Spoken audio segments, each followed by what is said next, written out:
Hai semuanya, Assalamualaikum warahmatullahi wabarakatuh. Apa kabar nih semuanya? Semoga dalam keadaan sehat walafiat. Amin. Sebelum kita memasuki pembelajaran olahraga, di sini saya akan memperkenalkan diri terlebih dahulu. Perkenalkan, nama saya Indah Mardiana, NPM 6019035 dari kelas 3A dari jurusan Ilmu Pendidikan dari program studi Pendidikan Jasmani Kesehatan dan Rekreasi. Nah, di dalam video ini saya menyajikan tentang pembelajaran renang. Sebelum kalian menyaksikan video ini, jangan lupa like, komen, dan subscribe ya. Nah, di masa pandemi saat ini, olahraga itu sangat penting.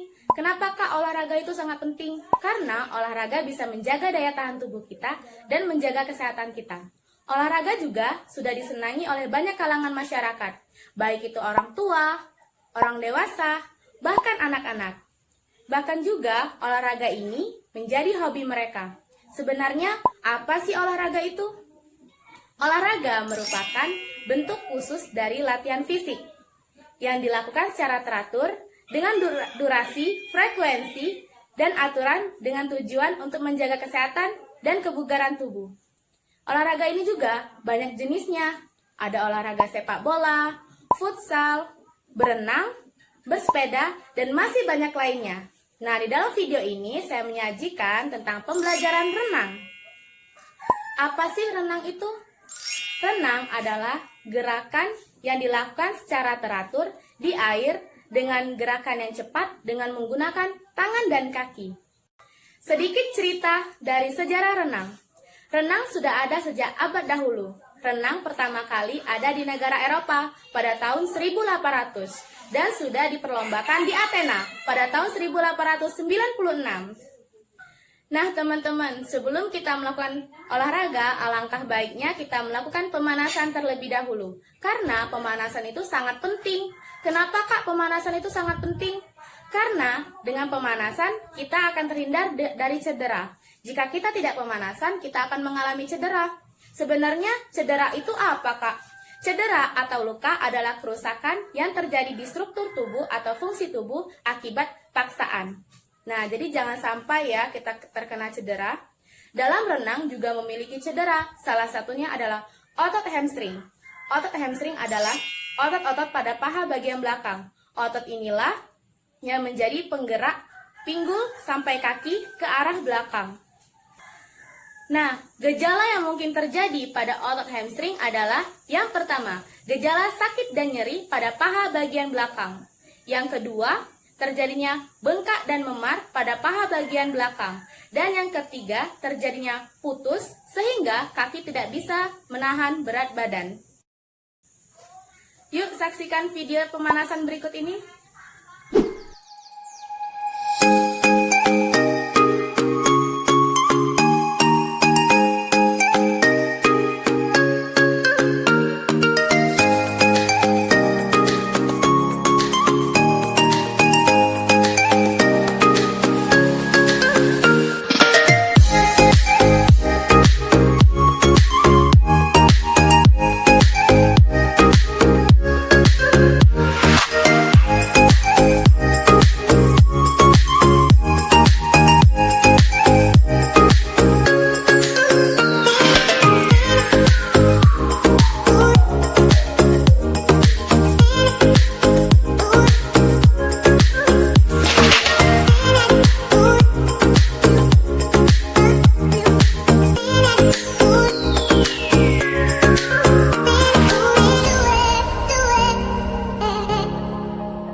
Nah, itulah video pemanasan.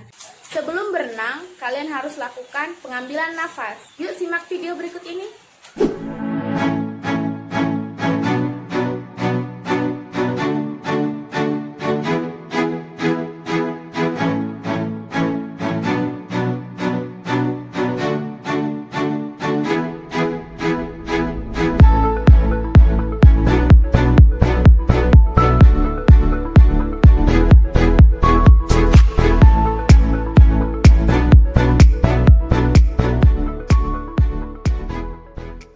Selanjutnya di sini saya akan menjelaskan 4 gaya renang. Yang pertama adalah gaya bebas. Gaya bebas merupakan gaya yang badan menghadap ke permukaan air. Bagaimana sih Kak cara melakukan gaya bebas? Yang pertama, posisi badan menghadap ke permukaan air. Yang kedua, posisi kaki mengepak-ngepak seperti naik, turun, naik, turun. Dilakukan secara bergantian. Dan posisi tangan dilakukan dengan yang pertama, diluruskan ke depan, digerakkan secara gerakan mengayuh. Pernapasan dilakukan ketika tangan berada di luar permukaan air. Dan posisi badan miring ke samping. Dan kepala boleh miring ke samping. Terserah ya, samping kanan atau samping kiri. Yuk simak video berikut ini.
Kedua adalah gaya dada.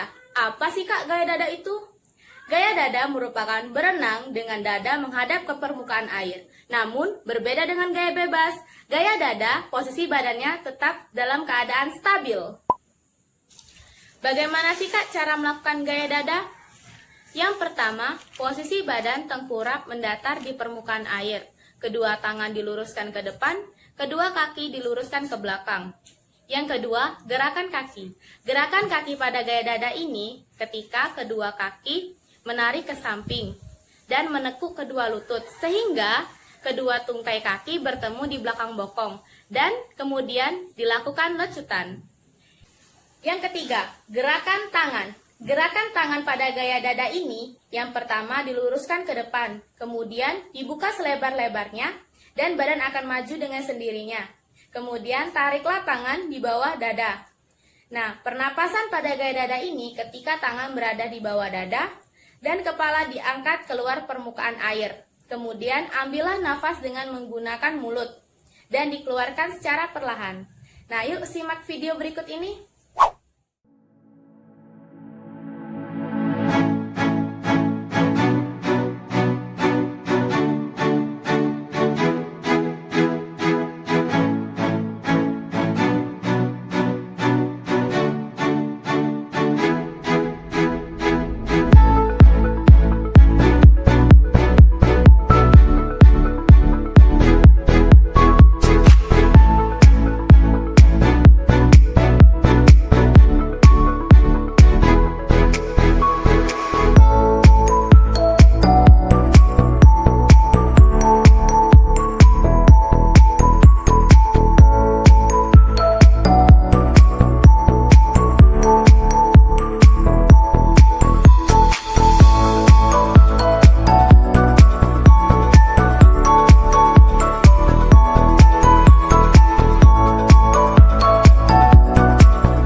Ketiga, gaya punggung. Gaya punggung merupakan badan yang menghadap ke permukaan air, kecuali kepala atau muka menghadap ke atas langit. Bagaimana sih Kak cara melakukan gaya punggung? Yang pertama, Posisi badan terlentang mendatar di permukaan air, kecuali kepala dan muka menghadap ke luar permukaan air atau menghadap ke langit. Yang kedua, posisi kaki mengepak-ngepak seperti gaya bebas, naik, turun, secara bergantian. Yang ketiga, gerakan tangan pada gaya punggung ini, kedua tangan diletakkan di atas kepala dan diluruskan. Kemudian, lakukan gerakan mengayuh, mendorong, dan kembali. Pernapasan pada gaya punggung ini dilakukan setiap saat karena wajah kalian menghadap ke permukaan air. Nah, yuk simak video berikut ini.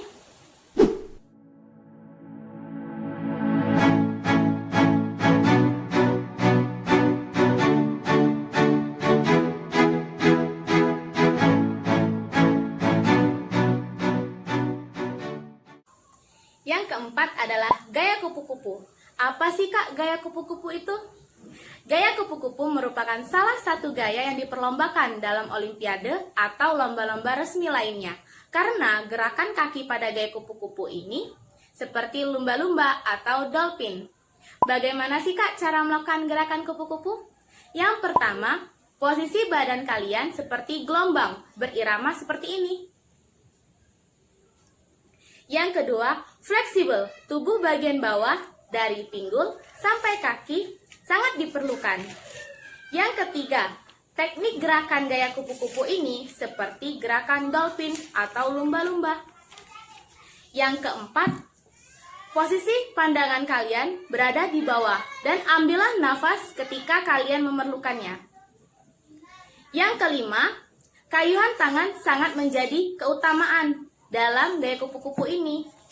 Yang keenam, ketika tangan kalian berada di permukaan air, bukalah tangan selebar mungkin dan buanglah nafas kalian secara perlahan. Kemudian ambillah nafas sedalam mungkin. Nah, itulah cara melakukan gaya kupu-kupu. Yuk simak video berikut ini.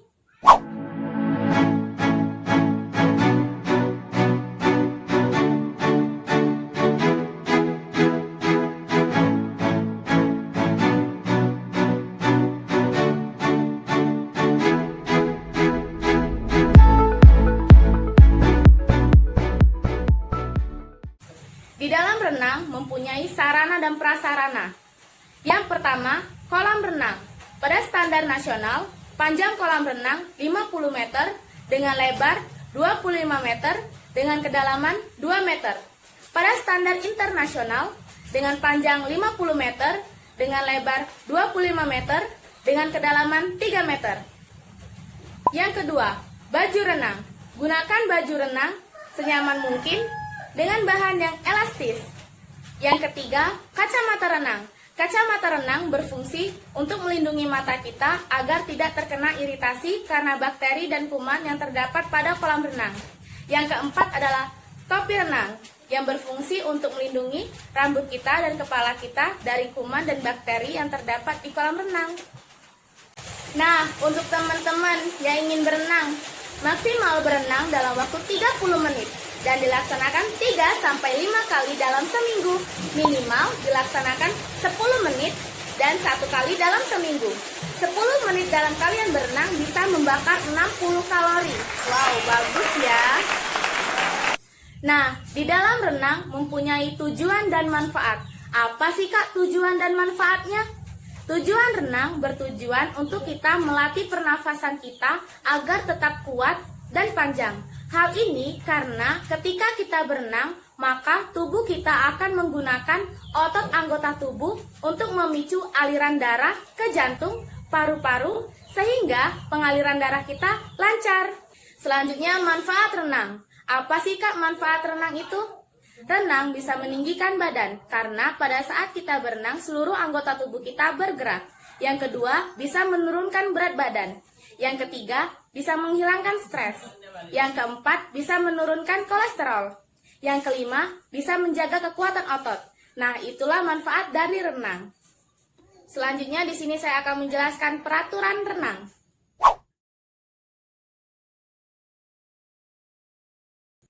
Sekian video dari saya.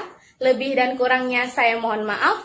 Kepada Allah saya mohon ampun. Semoga apa yang saya sampaikan bisa bermanfaat untuk kita semua dan menambah wawasan kita tentang pembelajaran renang. Saya akhiri, wabillahi taufik wal hidayah. Wassalamualaikum warahmatullahi wabarakatuh. PJKR Jaya STKIP Cemerlang.